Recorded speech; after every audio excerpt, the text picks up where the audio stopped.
Agar siz ham farzand tarbiyasida qiynalayotgan bo'lsangiz, farzandingizni mas'uliyatsiz, maqsadsiz, dangasa bo'lib o'sayotganidan xavotir olayotgan bo'lsangiz, unda bu video siz 2026-yilda farzand tarbiyasi bo'yicha ko'rishingiz mumkin bo'lgan eng foydali videolardan bittasi bo'ladi. Videoni oxirigacha ko'ring, nima uchun bunaqa deganimni tushunib olasiz. Hammaga assalomu alaykum. Xo'p, hurmatli ota-onalar, salomatmisizlar?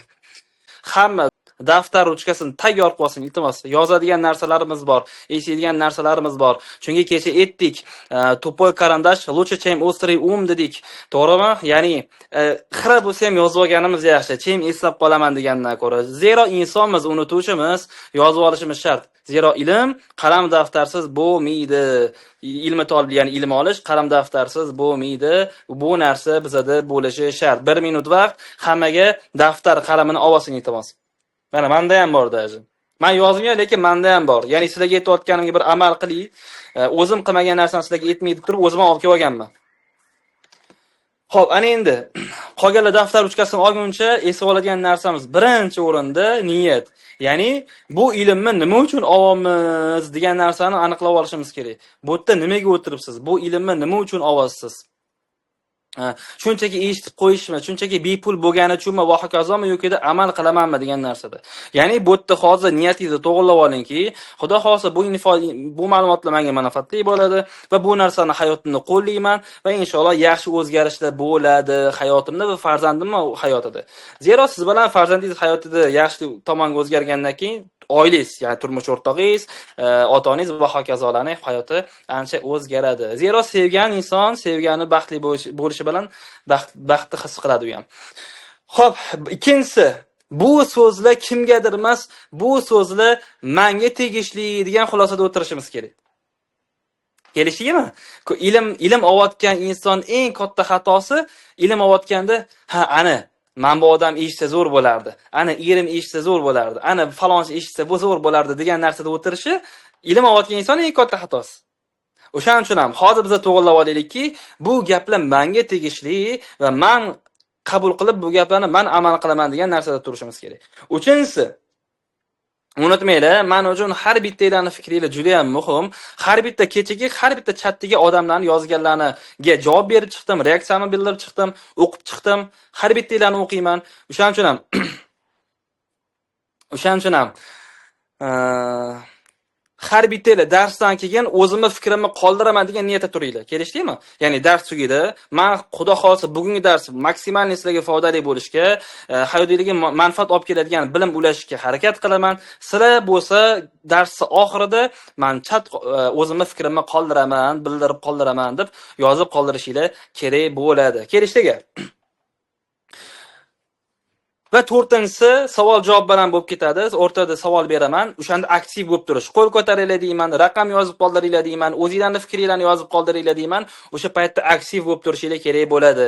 Zero suhbat qilamiz, faqat bitta tomon suhbat qilsa, bu oldin ham aytganmiz, eng yomon suhbat bo'ladi. Qaysi suhbat zo'r bo'ladi? Ikkita tomon gaplashgan suhbat. Ya'ni men bilan siz gaplashgan suhbat eng zo'r suhbat bo'ladi va eng qiziqarli, eng tushunarli suhbat bo'ladi, Xudo xohlasa. Inshaalloh shunga harakat qilamiz. Xo'p, bo'lmasa sekin bismillahda boshladik. Bugun sizlar bilan nimalarni ko'rib chiqamiz?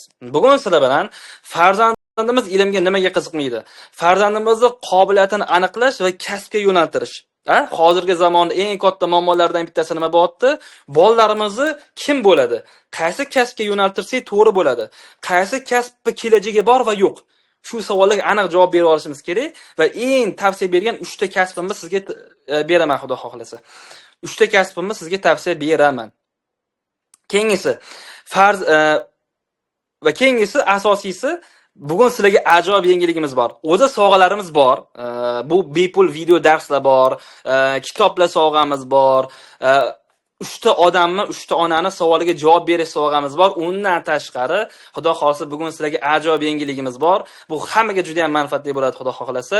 Ayniqsa kursimizni o'qishga qaror qilgan ota-onalarimiz uchun inshaalloh. Va dars oxirida Xudo xolasa 3 ta onani savoliga javob berib qo'yaman. Bu yerda sizlar nima qilishingiz kerak? Hozir berayotgan bilimimdan maksimalli foydalaninglar-da, qanaqadir o'sha darsning oxirida javobini topolmagan savolingiz qolib ketsa, yozib qo'ying. Keyin savolinglarni beringlar deganimda savolinglarni bersanglar, Xudo xohlasa eng qiziqarli va qolganlarga ham foydali bo'ladigan 3 ta savolga javob beraman. Kelishdingmi? Bugun xudo xohlasa sizlarga efiri oxirida o'tirganlarga bolada mas'uliyatni shakllantirish degan video darsligimiz bor. Xudo xohlasa o'sha video darsini bepulga taqdim qilamiz. Eng yaxshi o'quvchilarimizdan bittasi ham shoh kelibdilar. Madina, xush kelibsiz. Xo'p. Qani bo'lmasa boshladik. Ilm farzandni, bolani ilmga qiziqtirish. Davay. Daftar ruchkamizni olamiz, yozamiz. Bugungi mavzu xudo xolasa farzandni ilmga qiziqtirish. Bolani ilmga qiziqtirish yozib olamiz. Ilmlarni yozib olamiz. Mavzuni yozib olamiz. Bolani ilmga qiziqtirish. Boshladik. Bugun sizlar bilan bolani ilmga nimaga qiziqmayapti va qanaqa qilib qiziqtirishimiz mumkin shu 3 ta nuqtaga to'xtalamiz. Bugun sizlar bilan bolani nimaga bolalarimiz ilmga qiziqmayapti va qanaqa qilib qiziqtirishimiz mumkin shu 3 ta nuqtaga to'xtalamiz. Birinchi o'rinda yozib olinglar. Yozadigan narsa bu. Birinchi o'rinda bizni bolalarimizga ilm olishni jazo qilib ko'rsatib qo'yganmiz. Jazo sifatida ko'rsatib qo'yganmiz. Bu qanaqa bo'ladi? Bola qanaqadir xato qilsa, bola qanaqadir to'polon qilsa, qanaqadir ayb ish qilsa, nima deymiz? Eng birinchi yo'l nima deymiz? Bor darsingni qilgin deb yuboramiz. Bola endi gapirmoqchi, endi sizlarga qo'shilmoqchi, nimadir to'kib yubordi, endi xato qilib qo'ysa nima deymiz? Bor xonangga darsingni qilgin. Yo'kida hozir darsingni qildiraman. Agar shu ishni aytganimni qilmasang, televizor o'chiraman deb darsingni qildiraman hozir deymiz. Kimda shunaqa bo'ladi? Qo'l ko'tarsin. Kim shunaqa deydi?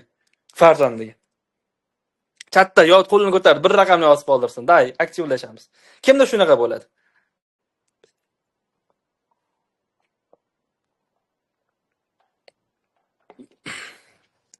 Qo'l ko'targanlar, malatsi. Tushunyapmizmi? Ya'ni farzandimizga o'zimiz ilm olishi jazo sifatida ko'ryapmiz. Bitta misol bilan tushuntirib beraman. Onalarga. Deylik, har kungi qiladigan ishingizni buyruq ohangi bilan, ya'ni majburiyatlash bilan jazoga aylantirib qo'yish mumkin. Deylik, har kuni turmush o'rtog'ingizga ovqat qilasiz va yaxshi ko'rasiz buni. Deylik, turmush o'rtog'ingiz yaxshi ovqat qilishi, uni kutib olishi, ovqatingizni yeb va onasi baraka top, Alloh rozi bo'lsin, sendan qo'ling dard ko'rmasin deb duo qilib qo'yishlarini xohlaysiz va hokazo. Va ovqat qilasiz. Bu siz uchun tabiiy holat.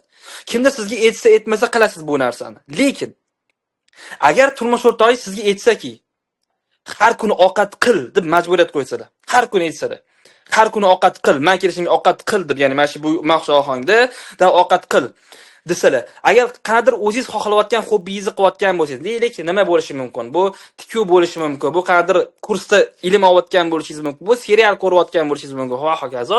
O'sha paytda yana shu ishni qiladigan bo'lsang, hozir ovqat qildiraman desalar. Agar yana shu ishni qiladigan bo'lsang, tikishga boshlasang, chet el sayohatlar haqida o'rganishni boshlasang, nimadir qilsa, kitob o'qisang, ovqat qildiraman desalar. Sizga savol, bitta yetarli ahop, 3 ta yetarli ahop, 10-15 martadan keyin sizda ovqat pishirishga nisbatan qanaqa kayfiyat paydo bo'ladi? Katta yozinglar o'zingizlar fikringlarni. Agar siz har doim qilib yurgan ishingizni, ovqat qilishingizni majburiyat bilan hozir shu o'zing yaxshi ko'rayotgan ishni qilishda davom etsang, kitob o'qishda davom etsang, hozir ovqat qildiraman, ovqat qil menga deb buyruq ohangida shu kayfiyatda davom etadigan bo'lsa, ovqat pishirish siz uchun qanaqa bo'ladi? Mukofot bo'ladimi, jazo bo'ladimi? Tushunyapsizlarmi?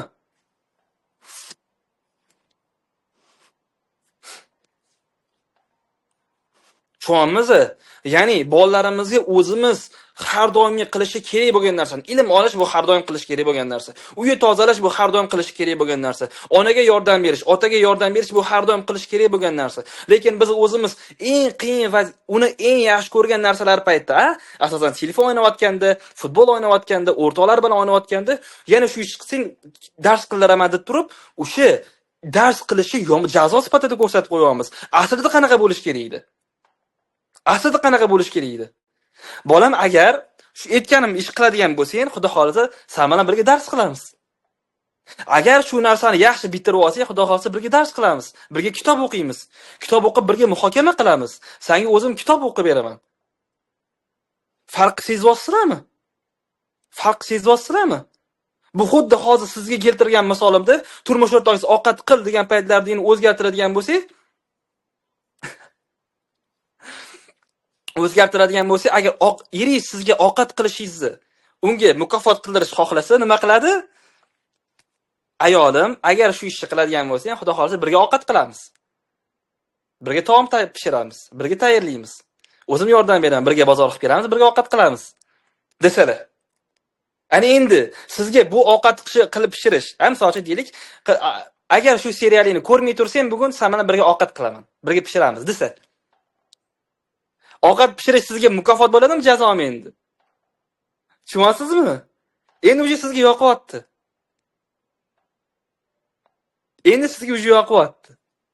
O'shaning uchun ham, ya'ni bitta insonga biz nimadir mukofot yoki jazo sifatida ko'rsatmoqchi bo'ladigan bo'lsak, uni yaxshi kayfiyatda va mukofot sifatida o'tkazib qo'yishimiz kerak. Biz bolalarimizga dars qilishi jazo emas, mukofot sifatida o'tkazadigan bo'lsak, yutamiz. Kim tushundi? Tushunganlar qo'l ko'taramiz. Kim tushundi? Kim bundan keyin amal qiladi? Kim bundan keyin bolalarga ilm olishi jazo emas, mukofot sifatida ko'rsatishga harakat qiladi?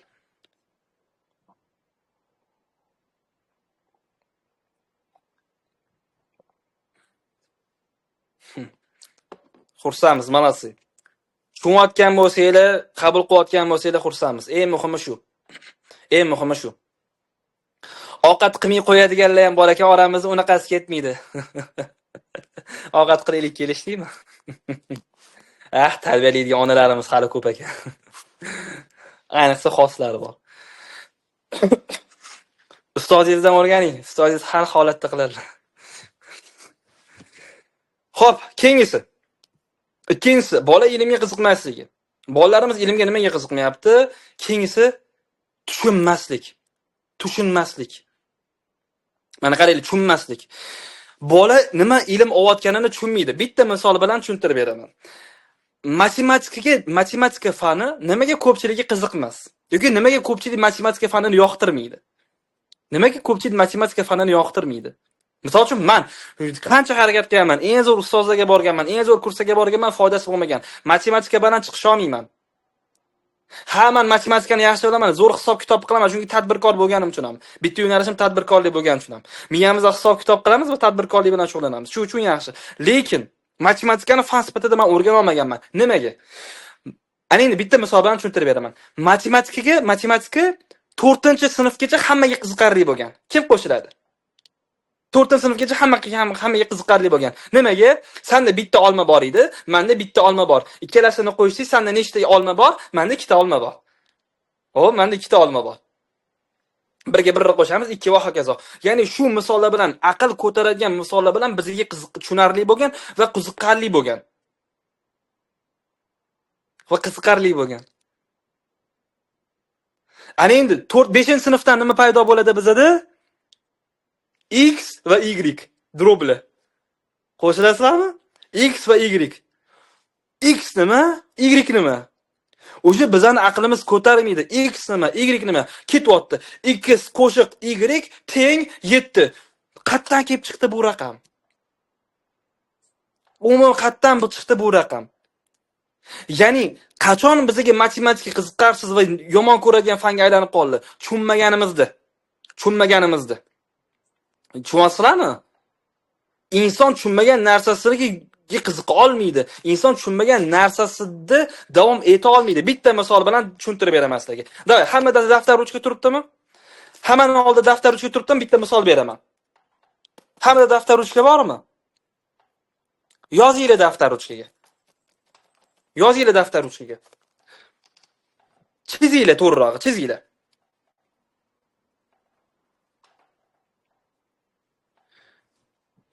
Uy rasmini chizinglar. Eng oddiy qilib, shu misol uchun men ham bitta chizib ko'rsatib berishim mumkin sizlarga. Misol uchun ham uy rasmini chizinglar. Ketdi, domik ketdi. Oddiy. Tez aytaman. Uychani rasmini chizinglar. Yoniga daraxt chizinglar. Osmonga quyosh chizinglar. Osmonga quyosh chizinglar. Yoniga bulut chizinglar. Ana endi menga shimiltiriq chizib beringlar. Shimiltiriq chizinglar.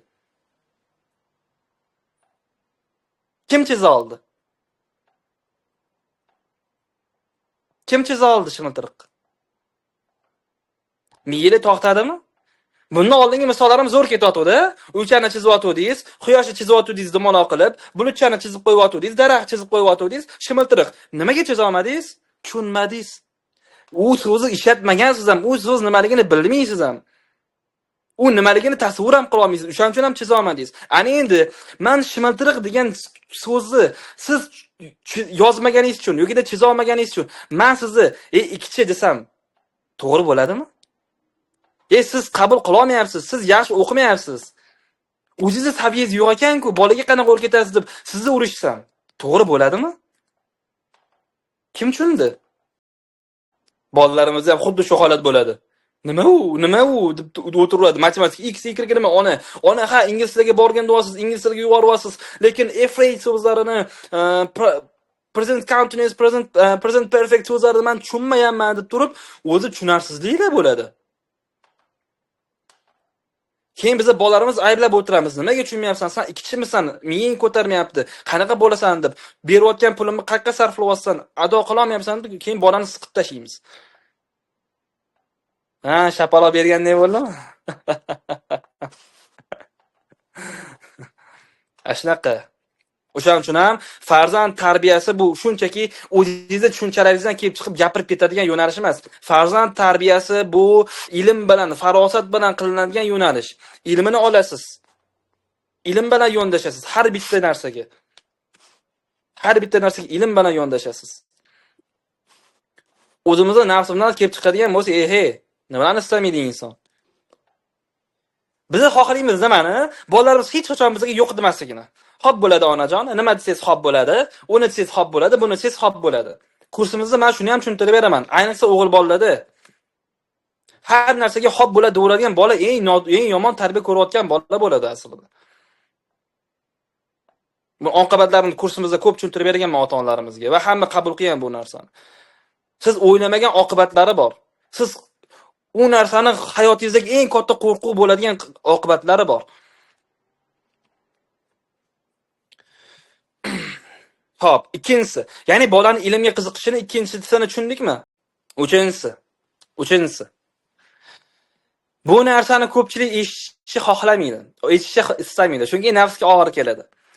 Farzand tarbiyasi, kecha ham buni aytdim va shu yerda ham uchinchisiga to'g'ri keladi. Farzand tarbiyasida 6 yillik olgan bilimimni agar bitta jumlaga sig'diradigan bo'lsam, qaytarib aytaman. Diqqat qilinglar. Farzand tarbiyasida 6 yillik bilimimni agar bitta jumlaga sig'diradigan bo'lsam, u jumla ota-ona bolaga namuna bo'lishi kerak degan jumlaga sig'diriladi. Jumla chiqadi. Ya'ni namuna bo'lib berish. Farzandingizga ilm ol deb turib, o'zingiz kitob o'qimas ekansiz, o'zingiz ilmga qiziqmas ekansiz, o'zingiz ustozlarga hurmat bildirmas ekansiz, bolangizdan ilmli inson chiqmaydi. Bolangizdan ilmli inson chiqmaydi. O'zimiz ko'rsatib berishimiz kerak bolalarimizga. Ustozlarga qanaqa hurmat ko'rsatish kerak, ustozlar bilan qanaqa gaplashish kerak hurmat bilan, ustozlardan xabar olib turish kerakligini, ustozlarga hadiya berib turish kerakligini. Kitob o'qigan deyapsiz, o'zingiz kitob o'qib ko'rsatib berishingiz kerak. Siz aytishingiz mumkin, "Bekzod, ama ishlab charchab kelaman-ku." Bolangiz ham xuddi shu bahonani ko'rsatadi. Ona, men maktabda ishlab charchab, o'qib charchab kelyapman men ham. O'qish oson emas. Men ham o'qishga boryapman, o'qishdagi ingliz tiliga boryapman yoki matematikaga boryapman deb, bolangiz ham xuddi siz ko'rsatgan bahonani ko'rsatadi. Ilm bahonani qabul qilmaydi. Ilm bahonani qabul qilmaydi. O'shaning uchun ham ustozlarimiz aytishadi-ku, sen ilmga butun hayotingni bermaguningcha bersang, ilm senga ozgina qismini beradi. Agar ilmga sen ozgina qismini berishni xohlasang, ilm senga hech nima bermaydi.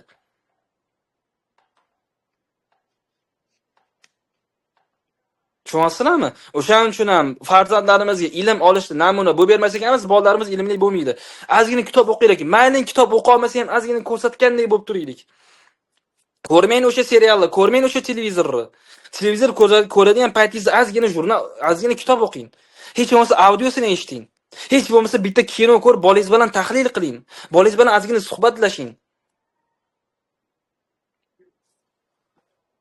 Agar bizni hayotimizda keraksiz narsalarga sarflayotgan vaqtimizni olib turib, bu 20 minut chiqadimi, farqi yo'q. Siz aytishingiz mumkin, "Bekzod, men umuman televizor ko'rmayman, telefonga qaramayman va hokazo" deb turib. Bo'sh qolayotgan 20 minutingiz bo'ladimi? Asosan bu ota-onalarda hozir 2-4 soatga ko'payib ketgan. 2 soatdan 4 soatgacha bekorga vaqtimiz o'tib ketadi. Serialda, televizor, telefonda va hokazo oladi. O'sha vaqtimiz agar bolamizni tarbiyasiga sarflaganimizda edi, bolamiz bilan sayr qilishga, bolamiz bilan suhbat qilishga, bolamiz bilan birga dars qilishga, bolamiz bilan birga ovqat qilishga, bolamiz bilan birga suhbatlashib o'tirishga sarflaganimizda edi, tasavvur qiling, men aytmayman sizga, tasavvur qiling nimalar bo'lib ketardi hayotimizda.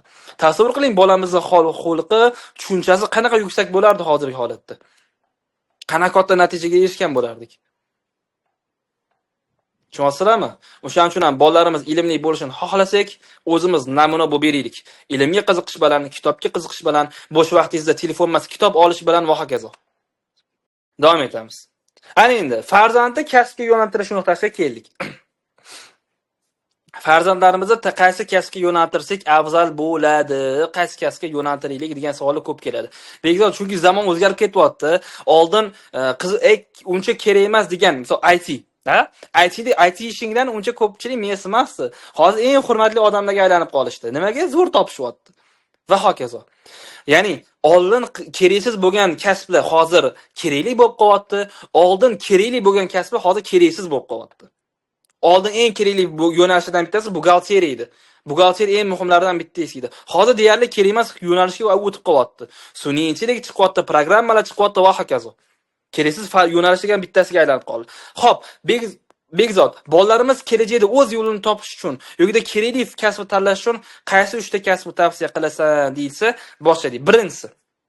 Birinchisi sotuv.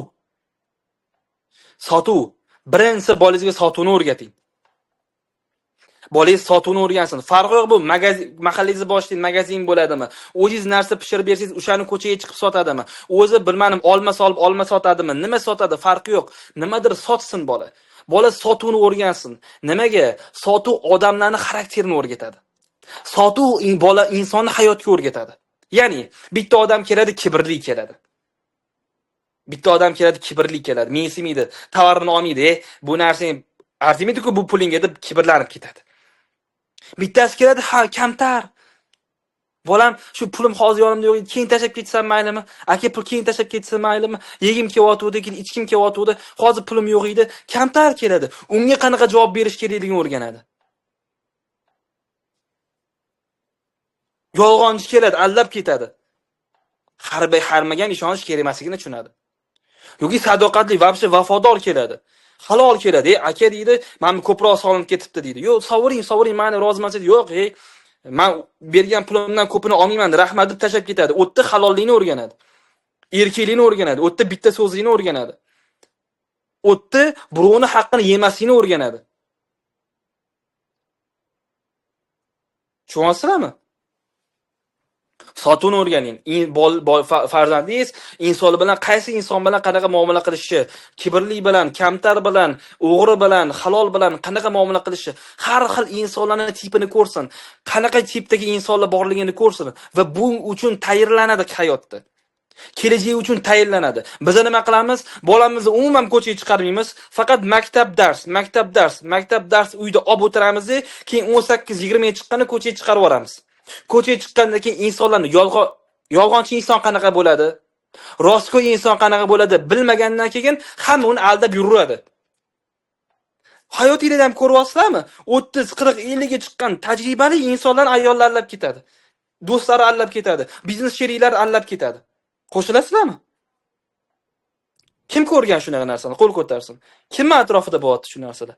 Oddiy aqlini yig'gan insonlarni 20, 30, 40, 50 ga chiqqan insonlarni aldab ketishyapti elementarniy narsa bilan.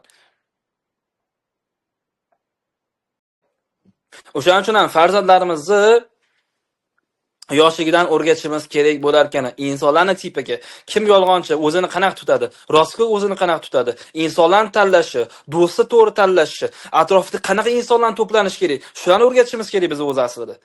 Xafa bo'lmanglar, biz ilm deganda bola ilmli bo'lish kerak deganda faqat fanni tushunib qolganmiz. Matematikani zo'r bilsa, ITni zo'r bilsa zo'r deb o'ylaymiz. Baraka topkurlar. Matematika, ITni zo'r biladigan bolalar bor, lekin hayotda vaqti muvaffaqiyatsiz. Yo'lini topa olmaydi. Nimaga? Chunki insonlarning tipini bilmaydi. Insonlar bilan qanaqa gaplashish kerakligini bilmaydi. O'zini insonlar oldida qanaqa tutish kerakligini bilmaydi. Biznesmen bilan qanaqa o'zini tutadi, lavozimi katta davlatda odam bilan o'zini qanaqa tutadi, qo'shnisi bilan o'zini qanaqa tutadi. Hammasini o'zini odobi bor, hammasini o'zini ilmi bor.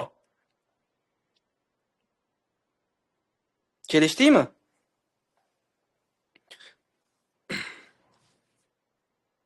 O'shaning uchun ham farzandlarimizga biz faqat ilm deganda faqat fanlarni tushunib qolmaylik. Ilmli bola degani hayotni tushungan, farosatli, qatta o'zini qanaqa tutish kerakligini biladigan inson shakllansin bizning hayolimizga. Kelishdingmi?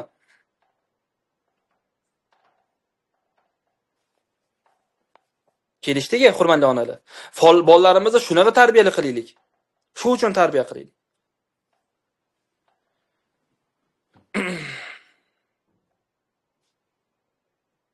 Amin. Davom etamiz. Ikkinchisi bu sun'iy intellekt. Ya'ni bolangiz ilmiga, ya'ni sotuvni o'rgansin deganim, bu sotuvchi bo'lib ketsin deganim bo'lmaganida, ikkinchisi sun'iy intellektni o'rgansin deganim, sun'iy intellektchi bo'lib ketsin deganim emas. Ya'ni bolam zamon tez o'zgaryapti va sen tengdoshlaringdan bir qadam oldinda bo'lishing uchun sen mana shu yo'nalishni bilishing shart. Chunki ko'p narsa shunga bog'liq bo'lib qolyapti degan tushunchani beraylik bolamizga. Bolamiz sun'iy intellekt nimaligini bilsin. Sun'iy intellektdan qanaqa to'g'ri foydalanish kerakligini, undan noto'g'ri foydalansa qanaqa zararli oqibatlari borligini bilsin. Bitta misolni tushuntirib beraman sizlarga.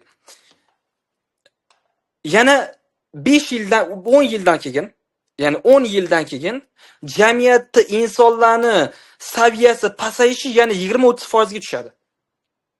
Yozib olinglar bu foizlarni. Ya'ni 10 yildan keyin jamiyatda insonlarning saviya darajasi yana 20-30% ga pasayadi. Men diagnostika. Nimaga? Begzod qatdan kelib chiqyapsan. Eslaylik, oldingi paytda mana kakras onalarimiz, juda ham yaxshi eslashadi. Telefon yo'q paytlarni eslaysizlar. Deyarli hammanglar telefon yo'q paytda katta bo'lgansizlar. Telefon yo'q paytlarda kimdir nima deydi, damashin telefonlar bor paytda, kimdir damashin telefon raqamini aytsa, qanaqa hisob qolardik? Qanaqa hisob qolardik? Men o'zim ham esimda, yoshlik paytimda men ham ko'rganman telefon yo'q paytda. Ya'ni esardik. Ha, 1 2 3, misol 721 47 83 12. Hisob qolish harakat qilardik. Qo'limizdagi mobil telefonlar chiqqandan keyin nima bo'lyapti? Kimdir shunaqa hisob qilyaptimi miyasida? Yo'q, telefonga taqid esiydi. Telefonga saqlanib qilgan paytda nomeri nechi edi desa, eslolmaydi. Ha, nechi edi? Hozir necha raqam yozdim deb o'ylab o'tiramiz. Qo'shilasizmi fikrimga? Qo'shilasizmi?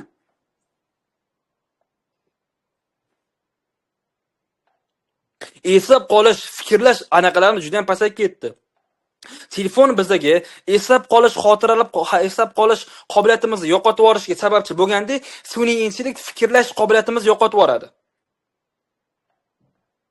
Tushunyapsizlarmi? Ya'ni agar bolalarimiz kelajakda o'zi fikrlashi, critical thinking, nimaga hayot unaqa, nimaga bunaqa bo'lyapti deb o'zi fikrlashi, o'zida shakllantirmas ekan, bola har bitta narsani ChatGPT dan so'rab o'rgangandan keyin o'zini fikrlash qobiliyati yo'qolib qoladi.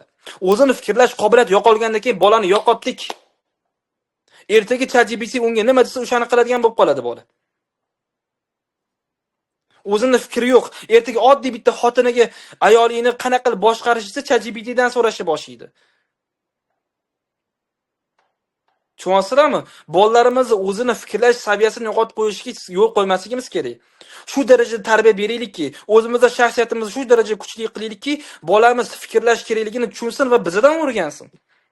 Biza namuna bo'lib beraylik bu narsada.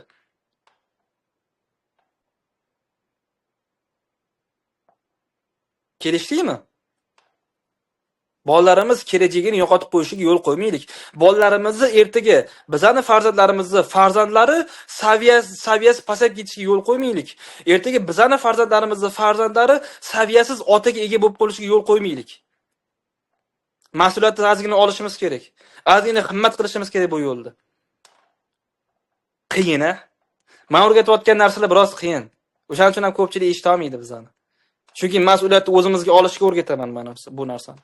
Mas'uliyatni o'ziga olish hammaning qo'lidan kelmaydi. Lekin ishoninglar, agar bu mas'uliyatni oladigan bo'lsak qo'limizga, farzandlarimiz uchun himmat qilsak, boshqa dunyoviy narsalarni chetga surib turib, qarindosh, to'y, urush, uyga remont qilish, mashina olishdan chetga surib, farzandimizning kelajagi uchun o'zimizni tarbiya qilib harakat qiladigan bo'lsak, buni rohati juda ham shirin bo'ladi. Boshqalar bolasini topolmayaptidan bir marta telefon qilsang, qaniydi deb o'tirgan paytda siz bolangizni sizga eng hurmat qiladigan muomalada topasiz. Sizni bolangiz telefon qilmasa ham har bitta duosi onamni Allohim rahmat qilgin, ota-onamni o'zing rahmat shafqat qilgin, ota-onamni baxtli qilishimga, ularni rozi qilishimga o'zing yordam bergin deb har bitta duosida eslaydigan farzand bo'lib yetishadi. Ertaga katta bo'ladi, saviyasiz tengdoshlarini ko'radi, alhamdulillah ota-onam mana shunaqa bo'lib qolishimga yo'l qo'ymadi. Yaxshi ham meni mamlaqa tarbiya qilishdi deb o'zi sizga rahmat etadi hali yuzingizga qarab. Rahmat ona. Boshqalarning ota-onasi televizor va serialdan qutulmayotgan paytda siz bu narsalardan ketib turib, mana shu ilm oldingiz va mana shu meni tarbiyamda qattiq himmat qildingiz. Og'ir bo'lgan, oson bo'lmagan. Rahmat siz uchun. Men mamlaqa inson bo'lib qolmaganim uchun sizga rahmat. Alloh rozi bo'lsin. Xudo xolsa sizga ming barobar bo'lib qaytaraman, deydi Xudo xohlasa. Arzimaydimi? Sizlarga savol beraman. Arzimaydimi?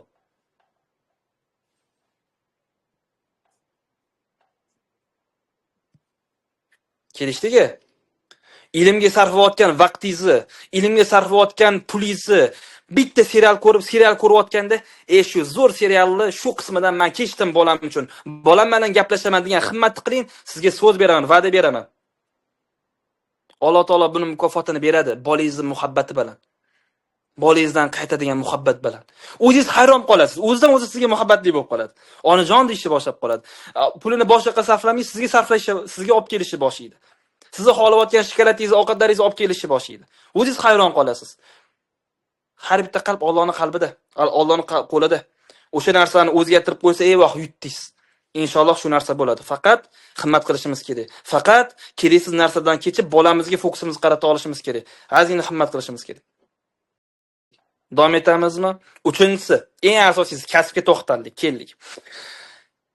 Qaysi kasbni tanlaydi desa, uchinchisi sizlarga aytaman. Bu qimmatli ma'lumot.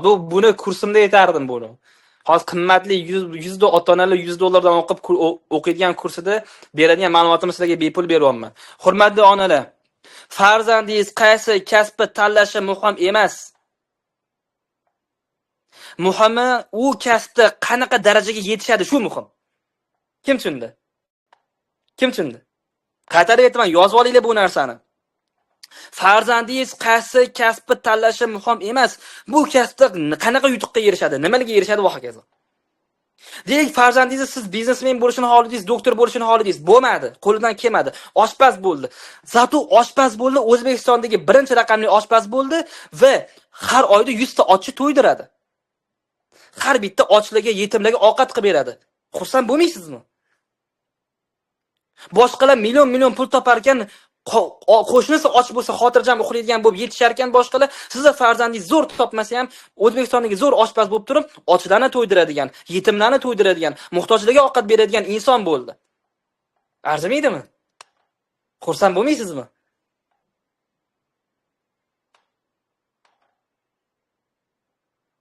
Tushunyapsizlarmi? Qaytarib aytaman, yozib olinglar. Farzandimiz qaysi kasbni tanlashi emas, u kasbda qaysi darajaga yetishi muhim. O'shaning uchun ham bolani talantiga fokus beraylik. Kelajakda puliga emas, qaysi kasb pul topar ekan demaylik. Bolani talanti qaysi yo'nalishda? O'sha yoqqa fokus beraylik, ishoninglar.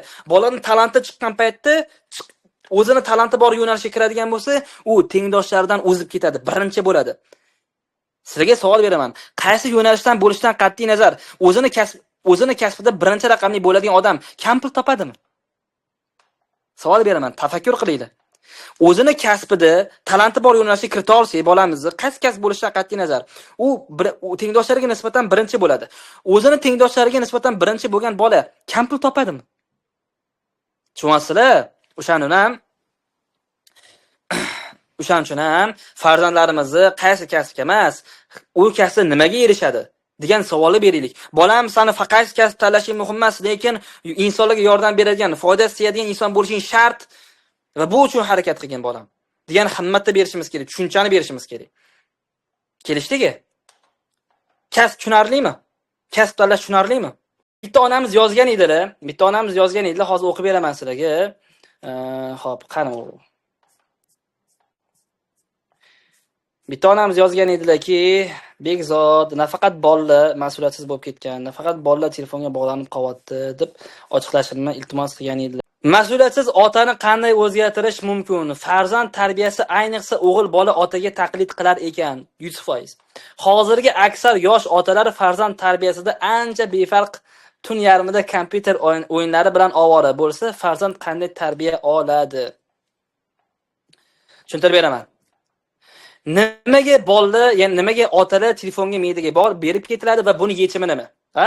Nimaga otalar telefonga berilib ketadi? Nimaga kontrga berilib ketadi? Eng yomon ko'rgan narsam shu. Ya'ni hozir otalar erkakda ayoli bor. 3ta farzandi bor, lekin shunda ham kontrdan chiqmaydi. Va bu juda ham jirkanch narsa. Va bu narsani har xil videolar bilan erkak kishi charchaganda damoga sigani kontr oniydi degan narsalar bilan propaganda bilan bu narsani normallashtirishyapti. Bu normal narsa emas.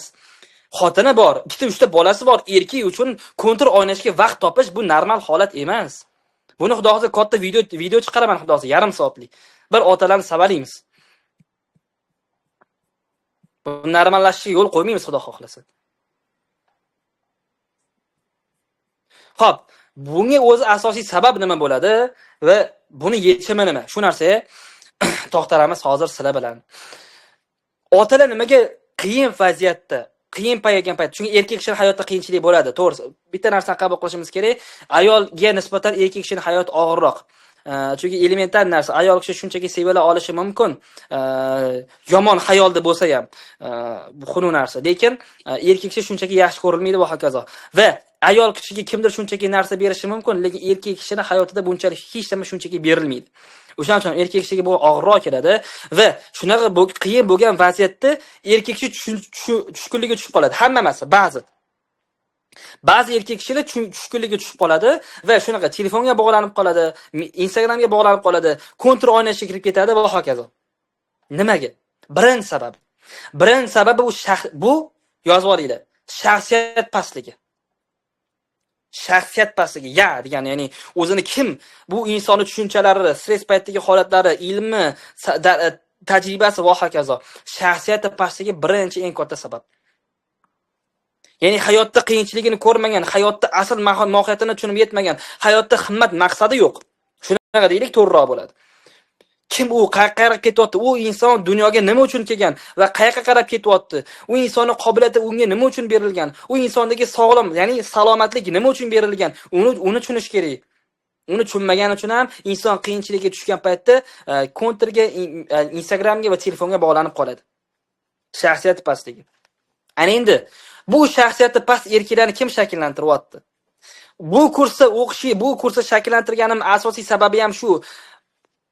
Mas'uliyatsiz erkaklarni ko'rdingmi? Bundan keyin o'zimiz mas'uliyatsiz erkaklarni shakllantirib qo'ymaylik. O'zimizni, o'g'limizni mas'uliyatsiz qilib qo'ymaylik. Xuddi shunaqa. Hayotida qanaqadir ozgina qiyinchilik bo'ladigan bo'lsa, telefonga, kontrga ketib qoladigan darajaga olib kelib qo'ymaylik.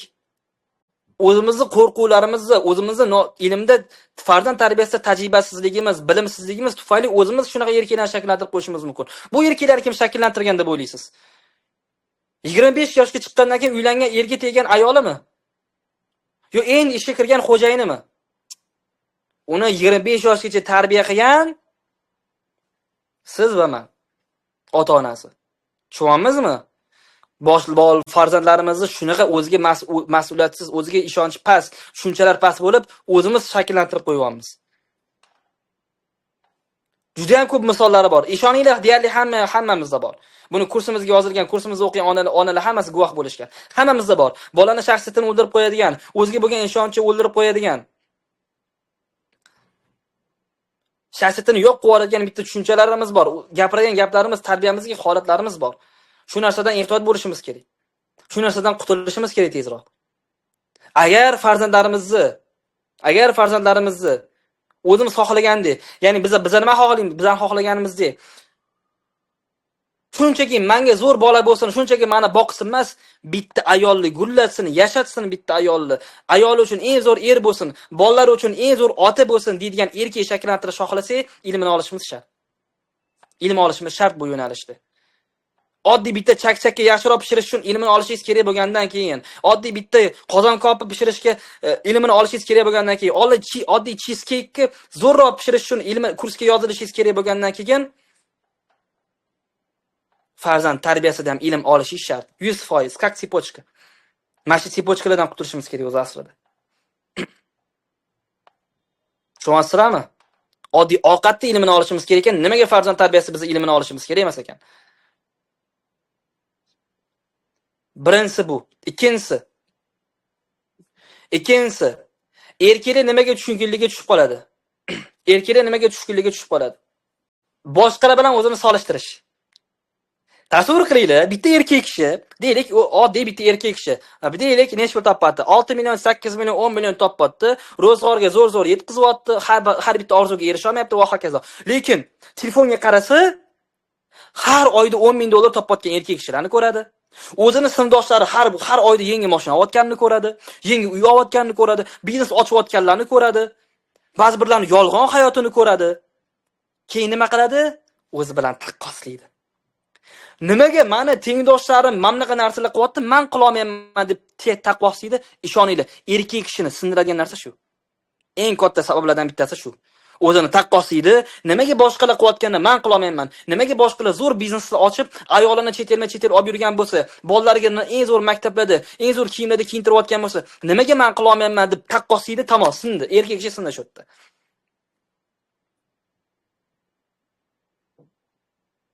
Tushunyapsizlarmi? Bundan keyin o'zini to'plab olish qiyin. Chunki birinchi bir marta harakat qilib ko'radi. Yangi biznes ochmoqchi bo'lib ko'radi, yangi ishga kirmoqchi bo'lib ko'radi, qanday o'rtoqlar bilan tanish bilishlarini ishga solib zo'rroq pul topmoqchi bo'ladi. Lekin har doim ham taqdir bizga kulib boqavermaydi. Alloh taolo sinaydi bizani. Ya'ni birinchi biznesga o'xshamay qolish mumkin, ishongan do'st aldab ketishi mumkin, biznes partnerlari yaxshi chiqmasligi mumkin, biznes o'xshamay qolishi mumkin va hokazo. O'sha paytda erkak kishi nima bo'ladi? Bo'ldi, menda bo'lmas ekan. Men bunaqa bo'la olmas ekanman deb sindirib qo'yadi o'zini. O'zini yeb qo'yadi, o'zini sindiradi.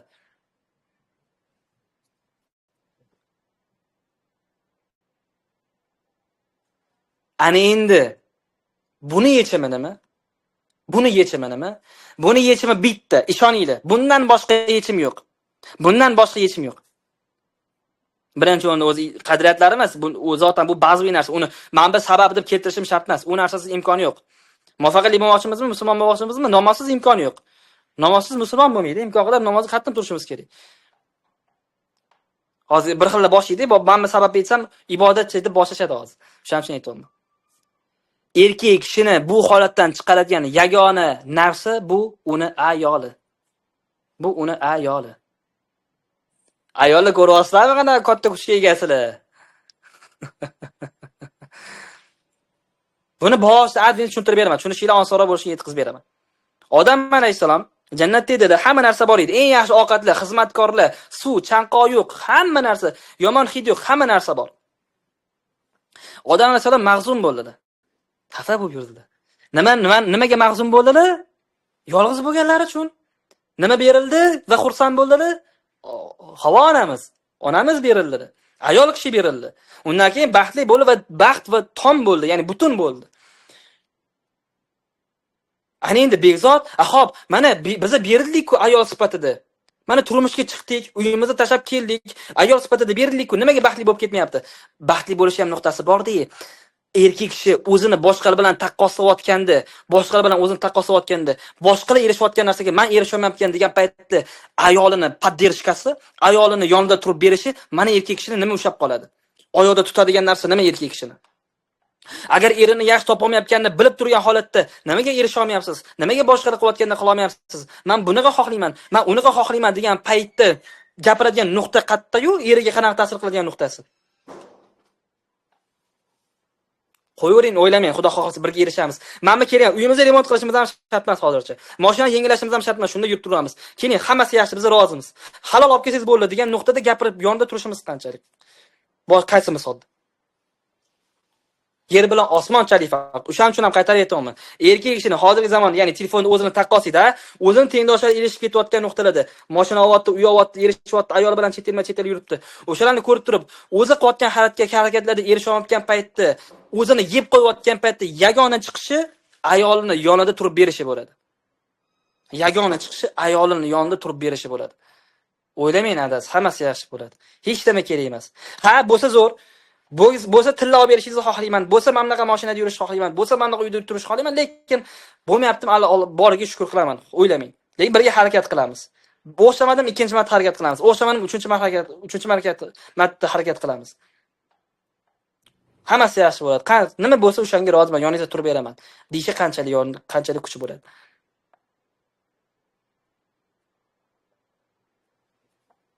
Kelishdingmi? Tushunarlimi? Kim qabul qildi? Kim tushundi? Qo'l ko'taramiz. Nima, sizlar bizani shuncha har bitta inson o'zining hayotdagi muammolari bor. Sana o'zinglarni mana shu 150 ta odam o'tirgan bo'lsa, 150 ta muammo bor. Mana ham o'zim muammolarim bor, lekin shu 150 ta odamning muammosini ham eshitib o'tiraman. Menga oson deb o'ylaysizlarmi? Biz o'zidan o'zi kelib qolyapmizmi bu nuqtalarga? Alhamdulillah, bizani yonimizda shunday turib beradiganimiz borki, shu nuqtaga kelyapmiz. Har qanday vaziyatda yonimizda turadigani, ishonadigani, men o'zimga ishongandan ko'ra menga ko'proq ishonadigani borki, shu yerda turibmiz. Davom etyapmiz. Bo'lmasa shuncha insonning muammosini ko'tarish oson emas. Uni qabul qilish, u bilan yashash. Ya'ni o'zini hayotdagi muammolarga kuch oyoqda tura olish. Alhamdulillah, borki, shu nuqtaga kelyapmiz. Alloh rozi bo'lsin sizdan. Davom etamiz. Ana endi, hurmatli onalar, shuncha bilim olyapsizlarmi? Eshitmagan narsalarimiz bo'lyaptimi? Demak, har bitta narsaning o'zining ilmi bor. Men ota-onalarimiz yopiq kursida qayta aytayotgan kursimizda beradigan bilimimni 100 dan 1 emas bu. Qaytarib aytaman. Ota-onalarimizga yopiq kursimizda beradigan bilimlarimdan 100 dan 1 ham emas. Men hozir sizlarga bo'layotgan hayotingizda bo'layotgan nuqtalarni aytayapman. Sizlar xayolingizga keltirmagan nuqtalar borki, u narsani yechmaguncha u hayotimizdagi muammolar tuzalmaydi.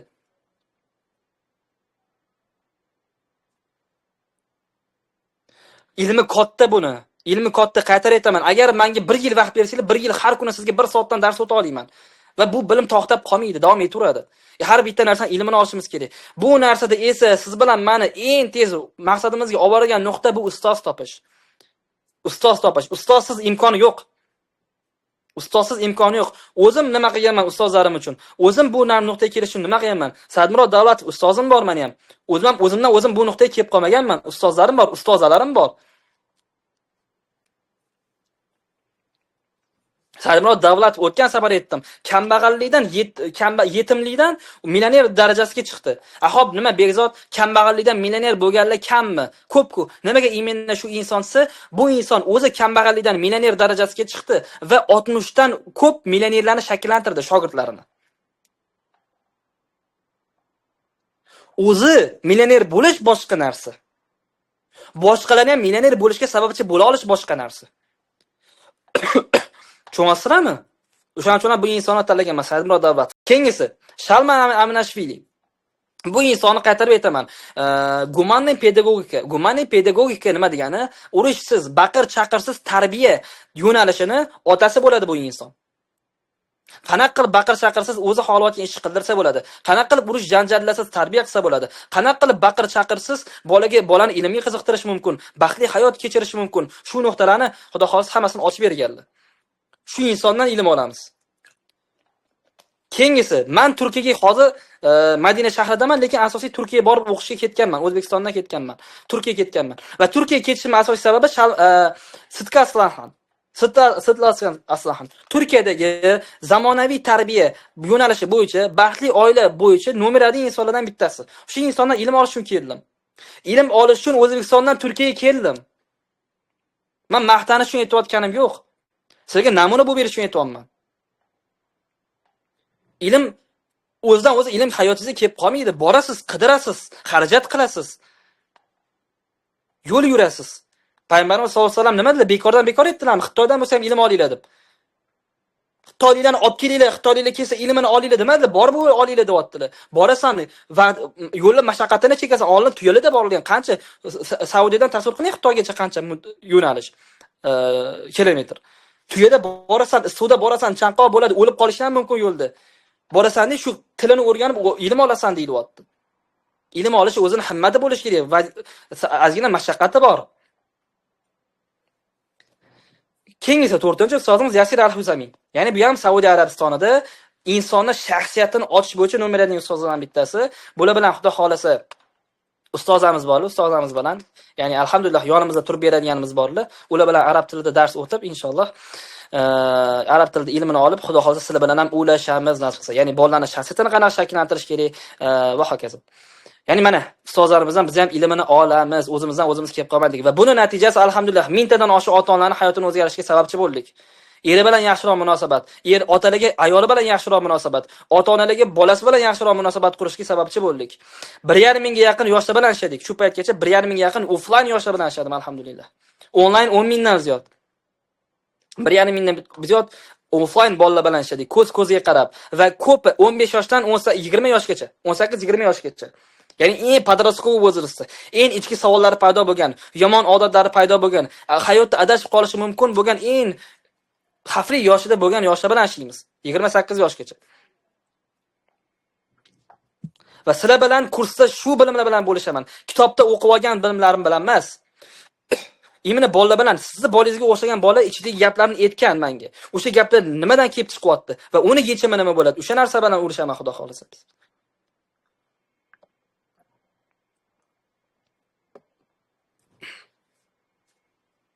Kelishdagi inshaalloh. Ana endi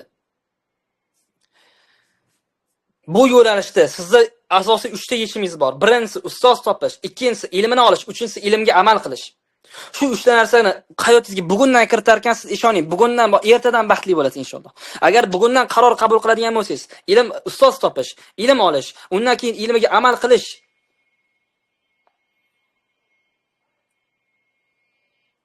Qarorni bugun qabul qilgansiz, ertadan hayotingiz o'zgaradi inshaalloh.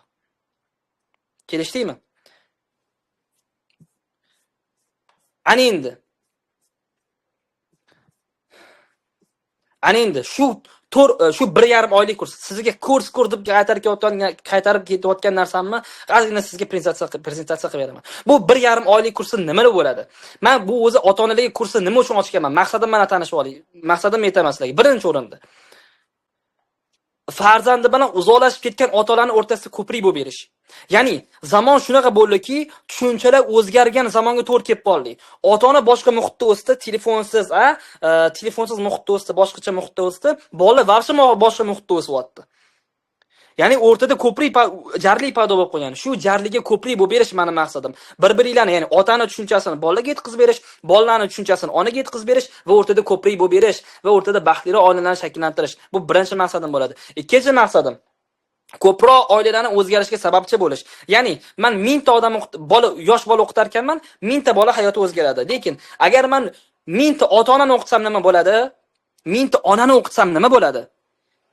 O'sha onani turmush o'rtog'ini bo'lsa O'zbekistonda o'rtacha 2-3 ta bolasi bor. 3 ta bolasi bo'lsa 5 ta. 5 ta odam o'zgaradi. Ya'ni men agar 1000 ta onani o'qitsam 5000 ta odamning hayoti o'zgaradi. Tushunyapsizlarmi? O'shaning uchun ham bu kursni o'shaning uchun shakllantirganmiz. Keyingisi 3-vazifasi. Uchinchisi, xo'p, bu baxtli oila nima degani begizotsa, meni ko'rinishimda baxtli oila bu baqir-chaqirsiz, xotirjam. Insonlar bir-birini tushunadigan, bir xil maqsadda ketadigan insonlarni shakllantirib olish. Ya'ni er maqsadini ayol tushunadi, ayolning maqsadini er tushunadi, bolaning maqsadini ota-ona tushunadi, ota-onaning maqsadini bola tushunadi. Mana men uchun baxtli hayot shu, men uchun men harakat qiladigan nuqta shu yerda. Hamma bir-birini tushunsin, hamma bir-birining maqsadiga harakat qilsin, hamma bir-birining maqsadiga erishish uchun yordam bersin. To'rtinchisi asosiylardan bittasi.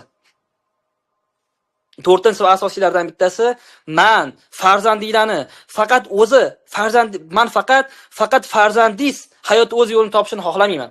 Xohlamayman, rostdan aytaman. Agar bu kursdan faqat farzandingiz hayotda o'z yo'lini topsa, men uncha xursand bo'lmayman. Meni maqsadim sizni farzandingizni nafaqat o'zi hayotda o'z yo'lini topadigan, balki boshqalarga o'z hayotda yo'lini topishga yordam beradigan inson bo'lishga harakat qilaman. Qaytarib aytaman, farzandingiz nafaqat o'zi hayotda yo'lini topgan, balki boshqa atrofidagilarni, aka-ukasini, ayoli farzandlarini, ishdagi sheriklarini, rahbar bo'ladigan bo'lsa xodimlarini, atrofidagi insonlarga yordam beradigan saviyadagi inson bo'lib yetishishini xohlayman. Va bu uchun harakat qilaman qo'ldan kelgancha. Siz bu qarorni oladigan bo'lsangiz, birga harakat qilamiz. Chunki men aniq bilaman, siz farzandingiz kelajagi uchun harakat qilasiz. 150 ta odam kechqurun soat 10 dan oshganda bu yerda ilm olib o'tirishi. Ya'ni urushyapman, yaxshi gap gapirmayapman. Siz yaxshi onasiz, siz dunyodagi eng yaxshisiz demayapman sizga, erkalamayapman sizni. Urushyapman, shunday ham eshitib o'tiribsizmi? Demak, farzandingiz hayoti kelajagi uchun qayg'urasiz haqiqatda. Faqat endi buni ilmini olish kerak. Endi bunga to'g'ri yondashuv qilish kerak. Bunga ilm olib to'g'ri yondashishimiz kerak.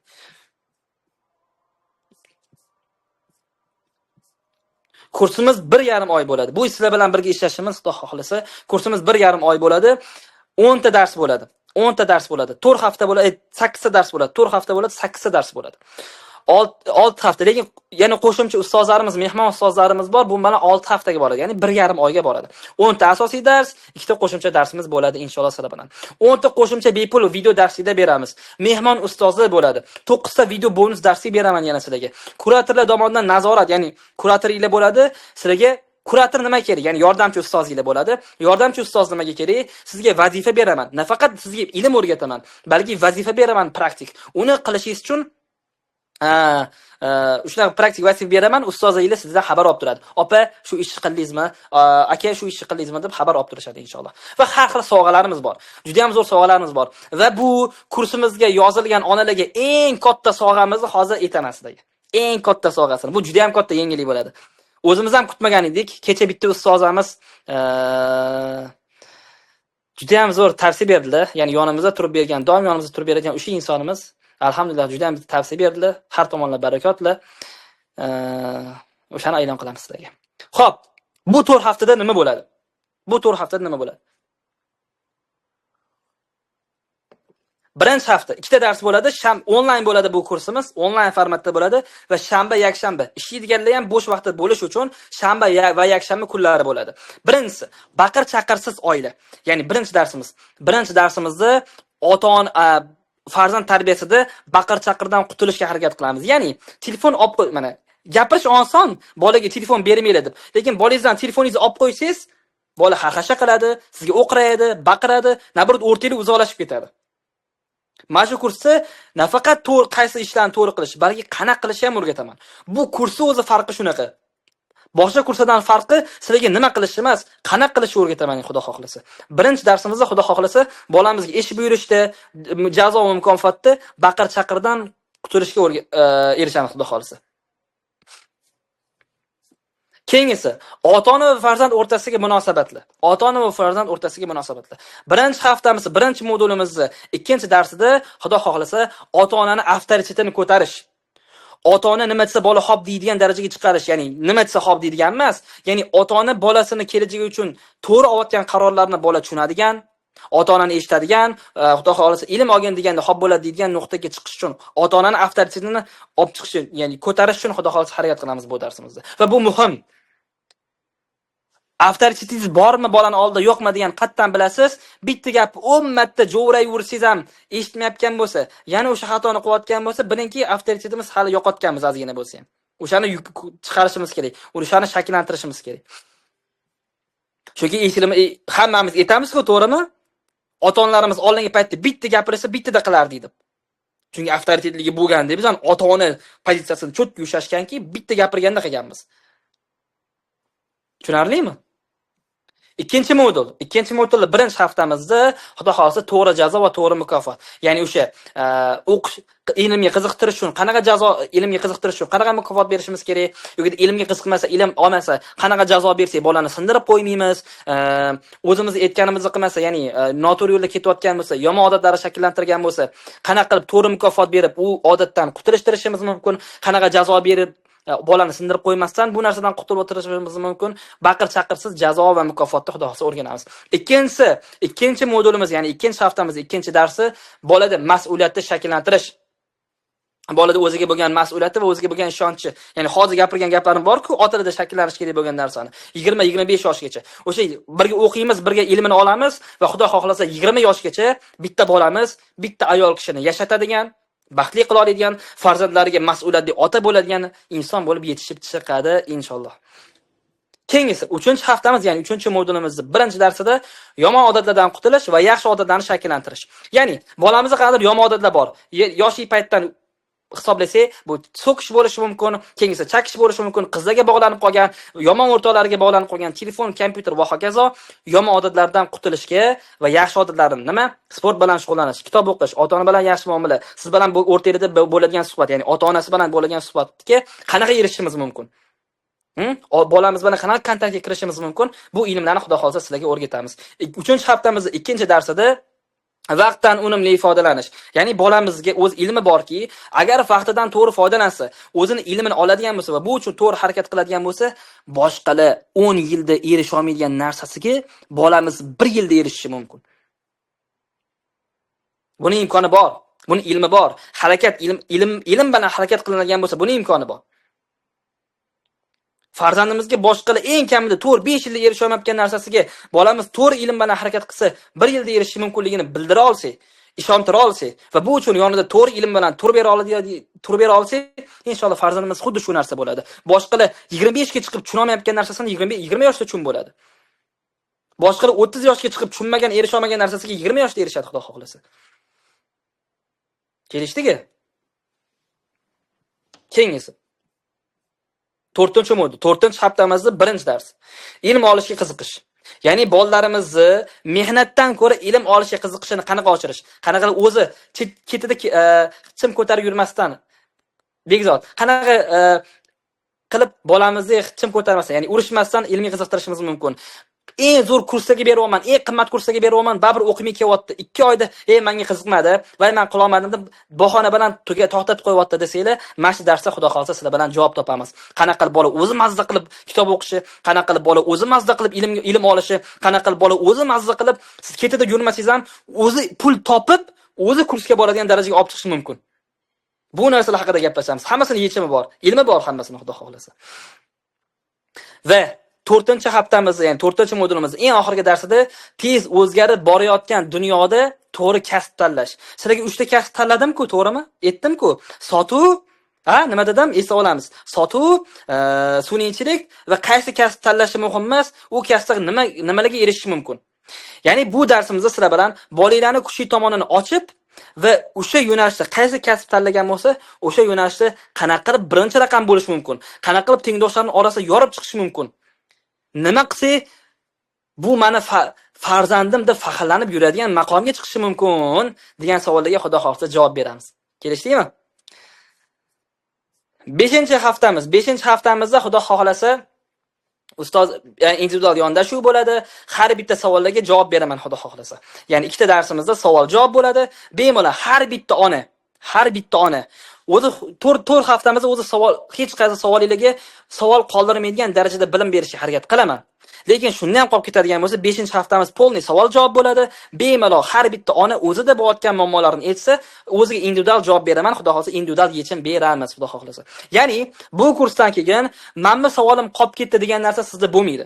Xudo xohlasa javobini topa olmagan savolingiz bo'lmaydi. Hamma savolingizga Xudo xohlasa javob topasiz inshaalloh.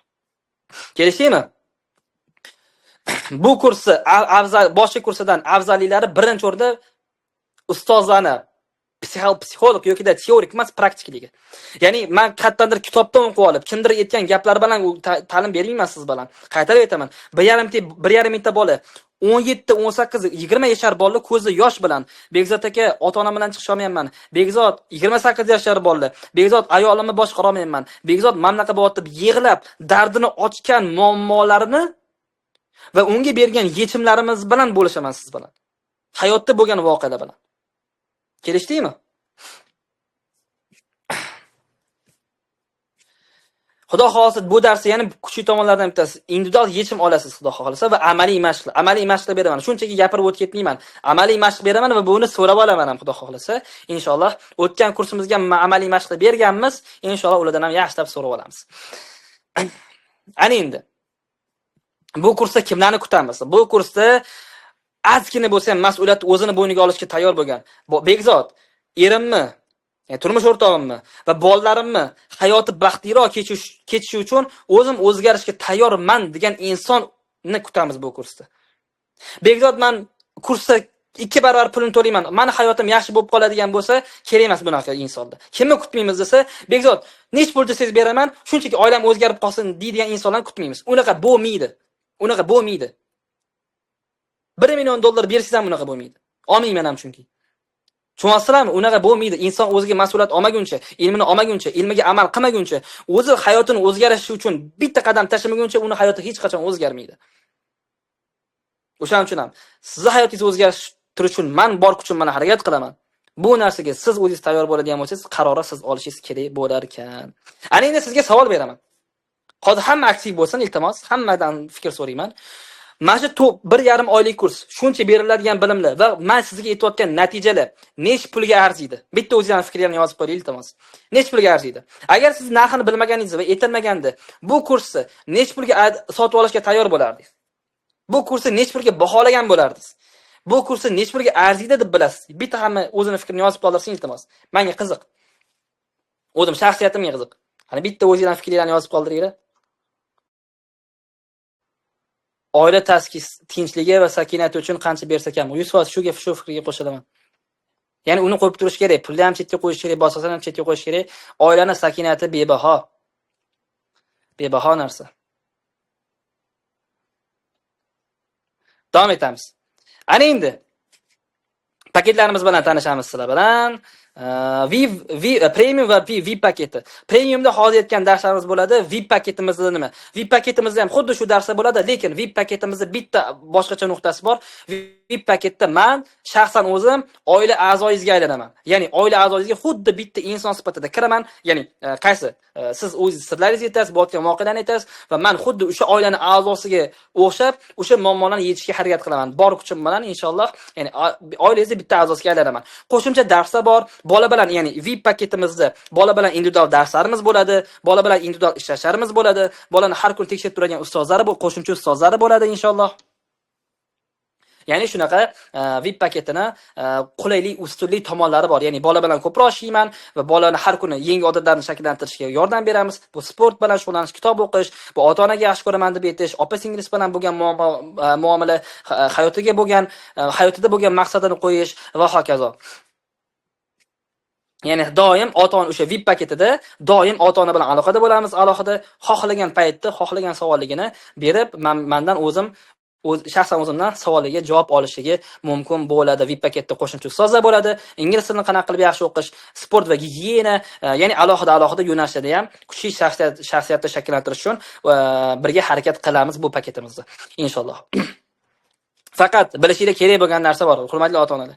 Men bittaman va natija bo'lish uchun hammani o'qita olmayman. O'shaning uchun ham joylar soni cheklangan. VIPimizda ham, premiumda ham. VIPimizda o'zi 2 ta dona odam olaman, bittasi uchun to'l bo'ldi. Bitta dona joyimiz qoldi. Kim qo'shiladigan bo'lsa qo'shilib olishi mumkin bo'ladi. Ikkinchisi, kim VIP premium qo'shilmoqchi bo'lganlar ham tezroq harakat qiladigan bo'lsa, joyimiz to'lib qolyapti. Zotan eski o'quvchilarimiz ham o'qib to'ldirib qo'yishyapti. Shuning uchun ham joylarimiz soni cheklangan. Inshaalloh ozgina shoshilishinglar kerak bo'ladi. Alhamdulillah. Ana endi kursimiz narxiga keladigan bo'lsak, premium paketimiz o'zi 1,800,000 so'm. O'zi narxi, premium paketimizning narxi 1,800,000 so'm. VIP paketimizniki bo'lsa 6 million so'm. Ana endi bu kursda qatnashganlarning foydasi nima? Kursimizni oxirgacha o'tirganlar va eshitganlar, biz bilan birga bo'lganlar uchun o'zimizning chegirmalarimiz bor.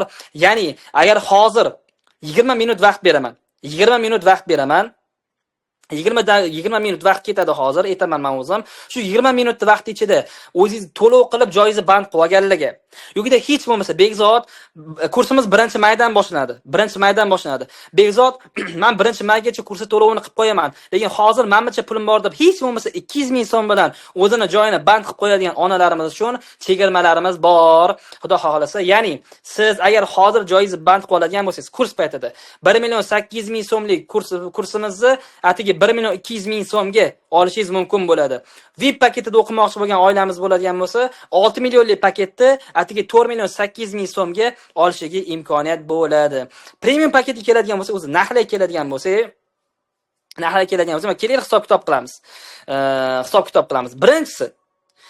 Birinchi ustunligi, ikkinchi, uchinchi darsi, agar kursdan qoniqmasangiz, agar siz bu kursda yechim olishingizga ishonmasangiz, va natijalarimizni ham tashlashayapti. Kursda natija olishingizga ishonmasangiz, ikkinchi darsdan pulingizni 100% qaytarib olishingiz mumkin. Mana men Bekzod Shukrulayev onlayn doim bo'laman. O'zimga Bekzod men qoniqmadim, pulimni qaytarib olmoqchiman desangiz, o'zim 100% to'lovni o'sha sohada qaytarib tashlab beraman. Ya'ni qo'rqadigan nuqta yo'q. 100% pulingizni qaytarib olishingiz mumkin bo'ladi. Ikkinchisi, barga top pulli. Bu 1,2 million so'mni nimalarga sarflab yuboramiz? Kerak bo'lsa bitta ko'yning, yo'g'ida oilamiz bilan chiqqan 2 marta ovqatlanishga chiqadigan bo'lsa, ishlatib yuborishimiz mumkin. Kerak bo'lsa bitta chiqqanimiz ishlatib ketadi. Ovqatga, kiyimga ishlatadigan bitta shu pulimizni 1,2 million so'mni bolamizga shu 1,5 oylik kursga ishlatadigan bo'lsak nima bo'ladi? Bolamizni eng kamida 10 yil, 15 yil umrini saqlab qolishimiz mumkin. Shu atigi shu ozgina pul bilan 1,5 oylik kurs bilan bolamizni 10-15 yil umrini saqlab qolishimiz mumkin. Ilmi bilan, to'g'ri yondashuv bilan.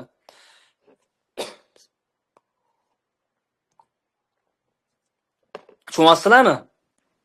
O'shaning uchun ham bu narsada himmat qiling. Agar men to'g'risini aytaman, men o'zimni kursimni sotish uchun, boshqa narsa uchun demayman, taklif qilish uchun, targ'ib qilish uchun demayman. Agar xuddi men berayotgan bilimlarni boshqasi bera olgan deydi, boshqasi berayotganini bilganim deydi, aytardim. Nima derdim? Balki topqinlar, qo'lingizni telefonni sotib bo'lsa ham kursga yoziling. Kiyimingizni sotib bo'lsa ham kursga yoziling.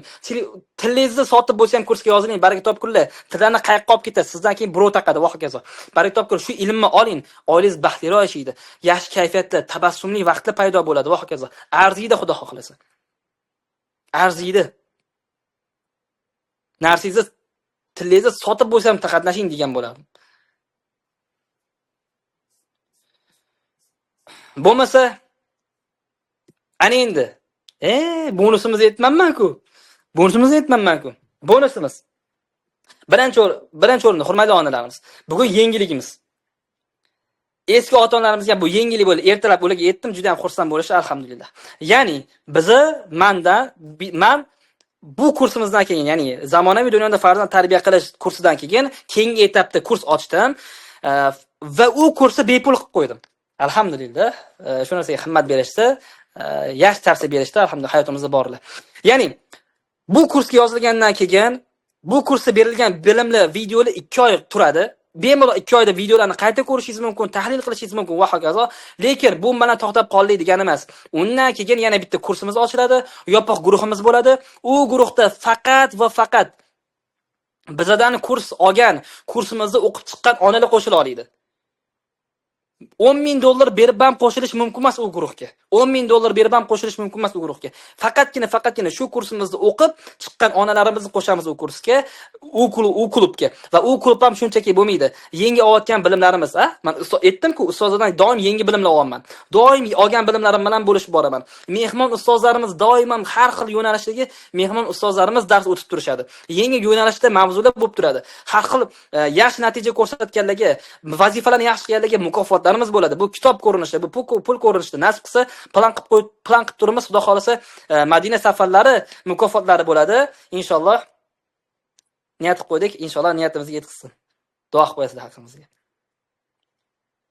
Xullas shunaqa. Ya'ni bu kursga yozilganingizdan keyin darsimiz, siz bilan bo'lgan aloqamiz inshaalloh abadiy bo'lib ketadi. Chunki siz yopiq guruhimizga qo'shilish imkoniyatingiz bo'ladi va u kursda inshaalloh savol-javob efir qilib turaman tez o'zim o'sha yerda. Yangi darslarni qo'yamiz, video darslarni bepulga olishingiz mumkin va undan keyin bolalarga yoki ota-onalarga qaradir kurs chiqadigan bo'lsa, kitob yozamiz, kitobimiz chiqadigan bo'lsa, har xil chegirmalar, bepul olish imkoniyatlari bo'ladi sizda, xudo xohlasa. Mana shunaqa. Mana shu yengilligimiz sizga edi. Manfaatli emas, yaxshimi? Bitta o'zingizlar fikrlarni qoldiringlar. Va bu maqtovlar menga bo'lmaydi. Bu narsani menga taklif qilgan bitta insonlar bo'ladi. O'sha inson haqiga duo qilib qo'yasizlar. Xo'p, mehmon ustozlarimizdan. Sizlar bitta hazm qilib turinglar, men mehmon ustozlarimizni tanishtirib o'taman. Yana bonuslarimizdan mehmon ustozlarimiz bo'ladi. Farzand tarbiyasida ota-ona munosabatlarini o'rni degan mavzuda xudo xolisa Husayn Buxoriy ustozimiz bitta dars o'tib beradilar inshaalloh, chiroyli qilib. Nasib qilsa, inshaalloh taklif qilamiz. Inshaalloh yo'q deminglar. Husayn Buxoriy ustozimiz bitta dars o'tib beradilar. Keyingi ustozimiz Muhammad Odil ustoz. Ya'ni eng kuchli ustozdan tanlaganmiz, e'tibor bergan bo'lsanglar, hamma ustozlar ham bu ustoz bilan gaplasha olmaydi, ilmini ola olmaydi. Keyingisi Muhammad Odil ustozimiz, ya'ni bu inson ham Turkiyada madrasalari bor, farzandlarni qanaqa holatda ilmli bo'lish uchun, to'g'ri ilmda katta natijaga erishish uchun ota-ona nima qilish kerak degan mavzuda xudo hozir chiroyli bitta dars o'tib beradi. Keyingisi Ikrom Sharif. Ikrom Sharif ustozimiz ham darslari bor, kurslari bor, o'zi baxtli oila Saud adashmasam baxt qasrimidi, farovat qasrimidi kurslari bor. O'zimiz ham o'qib chiqqanmiz. Alloh rozi bo'lsin. Inshaalloh yaxshi manfaatli darslar beradilar bo'lyapti. Va eng asosiy ustozlarimizdan bittasi abadiy tolibi ismi ostida ish yuritadilar. Ismlarini xudo xolsa hammaga e'lon qilmaymiz. Yopiq guruhdagi faqat onalarimizga e'lon qilamiz. Inshaalloh bu ustozimiz bolalarni to'g'ri paytida bo'lsin, 3 yoshgacha bo'lgan bo'lsin, 7 yoshgacha miyasidagi holatlar va uni muvaffaqiyatli bo'lish uchun, ilm olishga qiziqish uchun nimalar qilish kerak? Ya'ni 7 yoshgacha bo'lgan muddatda ota-ona bolaga qanaqa yordam berish kerak, qanaqa usullarni ishlatish kerak, nimalar deyish kerak, xudo xohlasa hammasi bilan sizlar bilan bo'lishadilar va juda ham manfaatli bo'ladi, ishoninglar. Bu ustozlarimizni ilmlarini olganini men o'zim mazza qilib olaman. Qaniydi tezroq dars o'tib bersalar, onalarimiz bu ilmlarni bilsa deb o'zim mazza qilaman. Xudo xolsa sizlar ham bahramand bo'lasizlar. Ya'ni kursimizga yozilganlar shu ustozlarimizni ilmlaridan ham bahramand bo'lishadi. Va har xil zamonaviy dunyoda to'g'ri tarbiya nomli keyin yana bitta narsa, agar onalarimiz yozilmoqchi bo'lsa, ko'p onalarimizdan murojaat keldi. Begzod bizni xohlaymiz, lekin turmush o'rtog'imiz bizga pul beradi va ularga tushuntirish qiyinroq bo'lyapti degan nuqtalarni aytishdi. Va kim kursimizga yozilmoqchi bo'lsa, adminlarimizga aloqaga chiqsin. Adminlarimiz xudo xohlasa otalarga murojaatnoma video qilib qo'ydim o'zim otalarga murojaatnoma video qilib qo'ydim. Xudo xohlasa bu videoni ko'rsatganinglardan keyin ishonch bildirishadi, inshaalloh kursga ruxsat berishadi inshaalloh. Kelishdingmi? Ya'ni bu jihatda qo'rqmaymiz. Bu yerda faqat onalarni o'qitamiz deb qochib qolmaymiz. Otalarni ham o'qish tarafdorimiz. Bitta kursga to'liq o'qib turib, otalar ham o'qisa biz xursand bo'lamiz. Va buni targ'ibotchimiz, faqat buni targ'ib qilamiz. Va otalar ham o'qish uchun alohida video darsli ham qilib qo'ydim. Inshaalloh ko'rishgandan keyin ishonch bildirishadi, xudo xohlasa. Inshaalloh va kursimizga yozilganligiga maqsad qo'yish va unga erishish, baqir-chaqirsiz tarbiya degan bepul, qimmatli yaxshi ma'noda bergan darslarimni, onlayn darslarimni bepulga olish imkoniyatini beramiz sizlarga. Eski o'quvchilarimiz bilan suhbatlashib turamiz, natijalarimiz bilan suhbatlashamiz. Hozir bizning 2-3 ta o'quvchilarimiz o'zigini fikrini aytishadi, oldingi kursimizdan olgan natijalarini aytishadi. Ungacha bo'lsa, undan keyin bo'lsa 3 ta odamning savolini tanlab olaman, 3 ta odamni tanlab olaman va savollarga javob beraman, xudo xohlasa. Kelishdingmi? Voy! Mashallah. Premiumda bo'ladigan darslar VIPda ham bo'ladi. Ha, yana prosta shunchaki VIPda qo'shimchalari ko'p. O'zim shaxsiy kiraman ya'ni oila a'zosi sifatida. Xo'p, davom etamiz. 20 minut vaqt ketdi. Endi eski o'quvchilarimizga so'zni bersak. Xo'p, qani bismillah. Kim tayyor? Madina birinchi qo'l ko'tardi guruh. Mikrofonligi ochuvmi? Madina birinchi boshlab berasizmi? Ochildi mikrofonlari. Kelishdik. Qaysi ota-onamiz tayyor bo'lsa, qo'l ko'tarib gapirishishiga mumkin. Hammalar mikrofoninglar ochiq. Assalomu alaykum. Va alaykum assalom. Zalotba boshlaydi keldi. Sizimsiz, charchamayapsizmi? Rahmat, alhamdulillah. O'zingiz salomatmisizlar? Rahmat. Ukalarim yaxshimi? Rahmat, Xudoga shukr. Sizni Alloh izni bilan, sizni yordamlaringiz bilan behisob shukr. Tanlanganlar ichidagi tanlanganisiz siz. Astagfirullah. Alloh rahmat. Alloh tanlaganlar ichidan. Men sizni hozir mana bu kanaldagi ota-onalarga murojaatimda. Aha. To'g'ri, hamma narsa mablag'ga kelib taqaladi. Hammani kam ko'sti bor. Lekin mana men yolg'iz ona bo'lsam ham, xarajatlarimni qisqartirgan holatda men sizga birinchi marta to'lov qilganimda afsuslanmadim. Ikkinchi marta ham to'lov qildim. Birinchi kursingizni o'zida o'z ustimda ishlash kerakligini, hamma aksariyat holat o'zimda bo'layotganini tushunib yetdim bu ikkita darsdan keyin, bitta darsdan keyin. Darslaringizda eslasangiz yig'lab o'tirgan paytlarim bo'ldi. Ani Sojid opa degan kursdoshimiz bilan eslaysizmi? Ha, ular ham gapiradilar xudo xohlasa. Ha, men afsuslanmayman. Mana yana qayta yozildim. Sizdan keyin, o'sha birinchi kursdan keyin men bitta kursga yozildim. Alhamdulillah, uni ham o'qib chiqdim. Hozir offlayn o'qiyapman. Ilmga bo'lgan chanqog'im oshib ketdi. Chunki meni ko'rib o'g'lim ham shunga qiziqish orttirib, to'g'rimi, ilmiy ilm olyapman, diniy ilm olyapman. O'g'lim dunyoviy ilmga qiziqib. O'zgarishlarimiz katta-da, xullas. Alloh rozi bo'lsin. Qancha gapirsam ham ta'riflashga til ojiz. O'g'limda ham o'zgarishlar ko'p. Alhamdulillah. Kelishilgan holda chiqishmasdim bolam bilan. Yaxshi. Alloh rozi bo'lsin. Juda xursand. Ikkinchi marta yozilganingiz eshitib, undan ham battar xursand bo'ldim. Yo'q, men yanada ham o'z ustimda ishlamoqchiman. Yana ham siz mana bu yengilliklar kiritdingiz. O'shalarni ham bilmoqchiman. Qiziq. Sizni mana bu qiziqtirib o'tayotgan darsingizdanchi energiya olasiz. Keyin bitta narsa tashab qo'ymaysiz, talab qilasiz. Mana shu narsa kerak-da. Talab qilasiz, qildinglarmi? Natijani tashlaylar, konspekt tashlaylar. Mana shu narsa harakat qilishga to'g'ri. Kimdir unda vaqt o'tkazish uchun 1 soat, 1,5 soat eshitadi, lekin uni tajribada qo'llab ko'rib ana qilish boshqa narsa. Mana shu talabchanliklaringiz yoqdi. Aytaman, men namozlarimda dunyo so'ramadim, ustoz so'radim. Alhamdulillah, sizni berdilar. Allohim yana hozirgi offlayn o'tayotgan ustozimni berdilar. Ustoz so'rardim faqat. Alloh rozi bo'lsin. Xursandmiz. Sizdan qancha ilm berish muddat bo'lsa, sizda oxirigacha olishga tayyorman inshaalloh. Alloh Juda ham xursandmiz. Alloh rozi bo'lsin. Juda ham xursandmiz. Ilmingiz kuchli, ilmga chanqoq insonsiz. Men siz orqangizdan yugurib ketyapman-da. Alloh rozi bo'lsin. Xursand. Maqsadimiz shu. Bizga o'xshagan ilm olib, ilm tarqatishga haris bo'lgan insonlarni shakllantirish. Inshaalloh shu narsaga erishamiz birgalikda. Alloh rozi bo'lsin. Sizlar ham yuzimizni yorug' qilib, to'xtab qolmasdan ilmni olib, natija ko'rsatayotganingizdan biz ham xursandmiz. Inshaalloh. Hammani oldida, bandalarni, Allohning oldida yuzingiz yorug' bo'lsin. Amin. Rahmat kattaga. Xo'p, keyingi saodatiga erishing. Amin. Rahmat kattaga. Kim yana? Sojida opa, Madina kim gapiradi? Assalomu alaykum, rahmatullohi Va alaykum assalom va rahmatullohi va barakatuh. Men Rahimjonova Madina. Zamonaviy dunyoda farzand tarbiyasi kursining o'quvchisiman. Kursdagi bilimlarni qancha gapirsam kam qisqasi, nafaqat zamonaviy dunyoda farzand tarbiyasi, yoxud o'zlikni anglash, o'zlikni topish deb ham atagan bo'lardim. Bu kursmas, bu hayot derdim. Barcha ota-onalar farzandini yaxshi tarbiya qilishni xohlaydi, yetuk inson bo'lishni xohlaydi, lekin savollar ko'p, javoblar xuddi yo'qdek tuyuladi. Lekin bunday emas, baxtimizga bu kursimiz bor. Alloh rozi bo'lsin. Hatto boshqa kurslardan afzalligi jonli bo'lishi juda ham menga yoqdi. Xuddi offlayn o'tirgandek his bo'ldi. Dars tugagandan keyin miyamizda xuddi majlis bo'ldi. O'zimiz bilan o'zimiz gaplashib. Maqsad shu edi o'zi. Men pedagog sohasini bitirgan bo'lsam ham, juda ham katta qo'rquvlar bo'layotgandi. Farzandim qanaqa katta qilaman degan. Bilimsizlikni shifosi ilm deganlardek hamma savollarimga javob topa oldim. Avvalo biz o'rgandik, keyin farzandlarimizni o'zgarishini sezdik. Shu bois bu kursda barcha mas'uliyatli onalarni o'qishini tavsiya qilgan bo'lardim.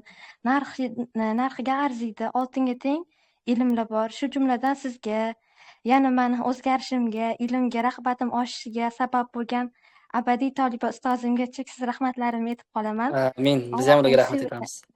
Allohning sevimli, rozi bo'lgan bandalari bo'linglar. Amin. Payg'ambarimizning suyukli ummatlari bo'linglar. Rahmat. Amin. Hammaga tavsiya qilgan bo'lardim. Rahmat kattaga. Xo'p. Alloh rozi bo'lsin. Xo'p, yana o'quvchilarimiz qoldimi?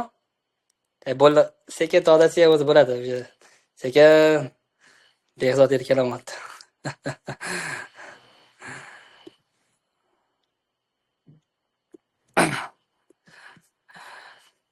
Xo'p, ana endi yana bitta nuqtasi. Hozir savol-javobga o'tamiz. 3 ta savolga javob beraman, xudo xohlasa. Aytingchi, farzand kelajagi ertangi hayoti uchun kim mas'ul, ota-ona yoki ikki? Aytingchi, farzand kelajagi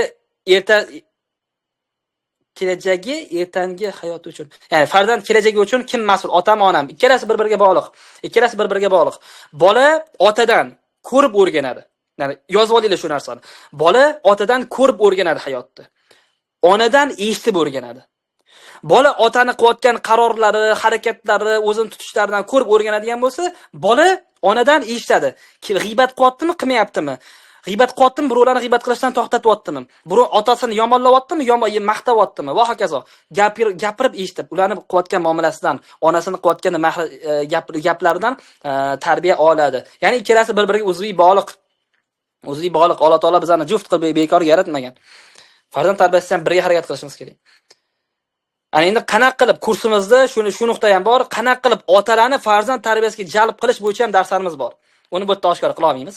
Chunki bu yerda yosh o'quvchilarimiz ham bor, 18-17 yoshar qizi, bolalar ham bor. Uni oilaviy masalalarga chuqurroq kiramiz va qanaqa qilib ayol kishining farosati, ayol kishining latofati, ayol kishining zehni, ilmi bilan qanaqa qilib erkak kishini, ya'ni erini farzand tarbiyasiga jalb qilish mumkin degan darslarimiz ham bor, xudo xolasa. Inshaalloh. Ya'ni kursda bu yerda aytilmagan gaplar ham gapiriladi, ancha. Prezentatsiyada qo'shilmagan gaplar ham gapiriladi va inshaalloh yechim topasiz. O'gay farzand bilan, hozir shu savol yoqdi menga, qarang. O'gay farzand bilan o'zini farzandini o'rasidagi mehr buzilishlar haqida so'ramoqchi edim. Mehr borasida bir birodan qizg'onayotgandek go'yoki mehrini. Kim, bolalami yo ota-onami? Bolalami? Qaranglar. Bola agar o'gay bo'ladigan bo'lsa, o'zini haqiqiy farzandi bilan bir-biri bilan mehr talashayotgan bo'lsa, bu ota-onaning azizcha aybi bor. Ya'ni ota-ona buni sezdirib qo'yyapti. Sezdirib qo'yyaptiki, bola talashyapti. Sezdirmasa talashmaydi. Sezdirmasa talashmaydi. Deylik, aka-ukaga bir xil ovqat beryapsiz. Bitta tarelkada bir xil grammda bir xil go'sht beryapsiz, bir xil yoki bir xil stakanda bir xil sok beryapsiz yoki bir xil shokolad beryapsiz. Ikkalasiga ham Snickers boykot, bitta shokolad plitka beryapsiz bir xil. Ikkalasiga berdingiz, bir-biri bilan talashmaydi uncha. Lekin bittasiga rangi boshqacharoq, bittasiga yong'og'i ko'proq, bittasiga kattaroq, kichkinaroq bersangiz janjal chiqadi. Ya'ni bildirib qo'yayotganimizni, mehrni kam ko'pligini bildirganimizni. O'zimiz ustimizda ishlaylik, har bitta gapirayotgan gaplaringizga, har bitta qilayotgan ishlaringizga e'tibor bering. Kimni ko'proq o'pyapsiz, kimni ko'proq quchoqlayapsiz, kimga ko'proq mehr, ya'ni yaxshi gap gapiryapsiz. O'sha nuqtalarga e'tibor bering, bu muammo bo'lmaydi. O'zingizni o'gay farzand bilan o'zingizning farzandingizga mehringiz farq bo'layotgan bo'lsa, bu boshqa masala. Agar shunaqa bo'layotgan bo'lsa, aytingiz, uni ham yoritamiz.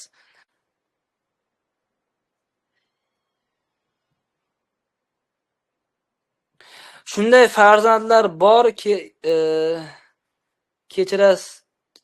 kechirasizlar, otasi yoki onasiz ulg'ayishyapti, ammo juda tarbiyali, ilmli, bundan kam huquqi kim haq? Bu yerda baraka topkur kursimizda o'rgatadigan narsam kim yozdi buni?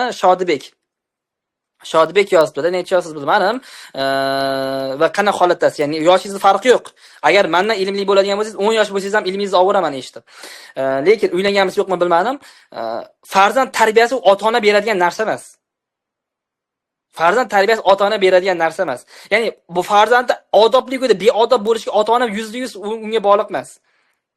Boshqa sabablar bor. Zotan siz bilan meni qo'limda emas, kimdir hidoyat va hokazosi. Kursimizda shu narsani tushuntirishga harakat qilamiz. Shunchaki biz sabablarini qilamiz. U sabablarni ilm bilan va bizga yetilgan ko'rinishda qiladigan bo'lsa, yaxshi natija olamiz. Biz o'rgatadigan narsa shu. Illoki farzandingizni men tarbiyalab qilib qo'yaman, men bergan bilimlar yoki o'zingiz qilayotgan bilimlaringiz farzandni tarbiyasiz qilib qo'ymaydi. Bu hamma yetishi mumkin. Farzand tarbiyasi ota-ona, ota birinchi o'rinda desam, otasi zo'r tarbiya ko'rayotganlar bor, onasi zo'r tarbiya qilyapti. Ona muhim desam, onasi tarbiya bo'layotganlar bor, zo'r tarbiya bo'lyapti. Kelishdingmi?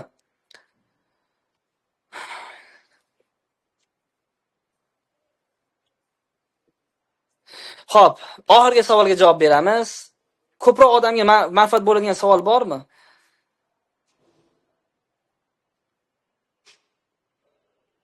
Mana Abdulaziz topdim, bo'l.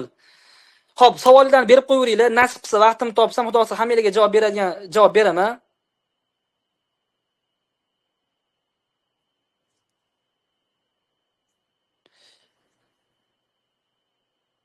Xo'p. Kim yozdi shu savolni? Bolam sinfdoshlari bilan hech chiqishmaydi, qo'rqadi, haqqini talab qila olmaydi, qilmaydi. Qanday tushuntirsam bo'ladi? Ya'ni balki bu narsani aytdim, otadan o'rganadi bu narsani. Erkak kishining tarbiyasini ko'rish kerak. Mana bugun bitta bola bor. Men hozir turgan otelimni bitta xonasida bitta bola bor. Adashmasam 12 yashar bola, 12 yashar, 13 yashar bola. Zo'r bola, odobli. 30 pora 7 pora yodlagan, o'zi asal adashib ketdim. 7 pora yodlagan, odobi zo'r, hamma joyda zo'r. Ko'rinishi zo'r, odobi zo'r, hamma bilan ko'rishadi va hokazo. Lekin ko'rishganni qo'li xuddi qiz bolaga o'xshab ko'rishadi. Keyin bilsam uni opachalari, singlari ko'p ekan. Ya'ni o'g'il bola tarbiyasini ko'rmagan. Ya'ni yumshoq ko'rishadi, o'zini bo'sh tutadi, erkak kishi bilan qanday gaplashishni bilmaydi va hokazo. O'shaning uchun nima dedim? Otangizga ayting, agar xo'p desalar men sizni o'qitaman dedim. Erkak kishi tarbiyasini ko'rish kerak. Yo otasidan, yoki ustozidan. Buni Xudo o'zi ko'rsa to'liq ochib beraman, xo'p, Xudo xohlasa.